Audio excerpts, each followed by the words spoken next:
Welcome back to Tipping Point. I'm your host, Kara McKinney. The Russians have been caught meddling and otherwise interfering in U.S. elections once again. Or wait, I think I got that wrong. It actually says here that Google has been caught interfering in our elections over the last 16 years. Okay, yeah, that makes a lot more sense. The Media Research Center has compiled a list of 41 times that Google has been caught red-handed. So joining us now to go through some of that list together is Dan Schneider, the Vice President of the Media Research Center's Free Speech America. Dan, thanks for being here tonight. Kara, thanks a lot. Okay, so 41 times, that sounds like a lot to me. What did your research reveal? Well, over the course of 16 years, Google has been interfering in our elections in demonstrable ways, and that interference is only accelerating and growing.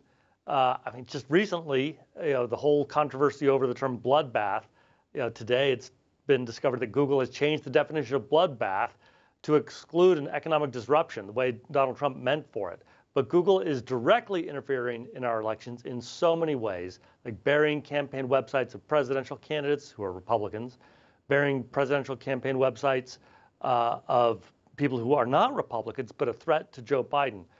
What Google does is pick the most left-wing candidate it thinks is electable and supports that person and opposes everybody else. That they do, and like you guys say, it goes back to at least 2008, and then it really seems to have ramped up in 2016. But there are a few ways in which they do this, and sometimes it doesn't seem as overt. And so I would like you to explain to the audience, for example, when it comes to, and I have here, Google bombs, when it comes to what kind of research results that Google wants you to see and what they don't want you to see. What is a Google bomb? And in the example you guys give, it actually affected Rick Santorum, I believe, in the 2012 election cycle. Well, right. People used to have fun creating websites to try to direct people to information that is untrue but scandalous. And Google's policy was always to take down those websites. But that year, Rick Santorum was the leading Republican candidate for the nomination.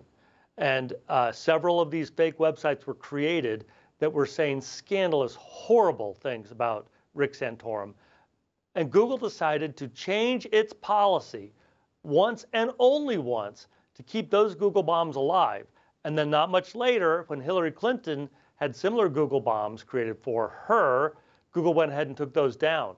But anybody searching for Rick Santorum found the most atrocious, horrible descriptions of him.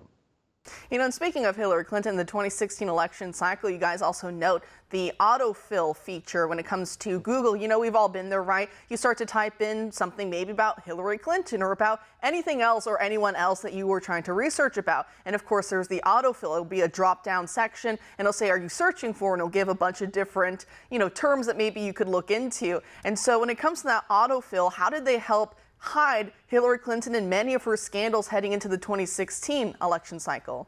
Right, and those scandals had to deal with her criminality. It's not arguable whether she broke criminal law or not. She admitted to destroying evidence, to destroying her own phones and using BleachBit and cleaning her servers, her illegally kept servers, with a cloth where she had lots of classified information. But if you typed in Hillary Clinton and started to type in crime, Google would give you all kinds of other words other than crime. But if you typed in Donald Trump, then Google was instantly trying to direct you to the most scandalous kind of comments and sites about Donald Trump. This is one of the ways that they subtly try to direct people to its favored candidate in positive ways and negative sites about any candidate it opposes.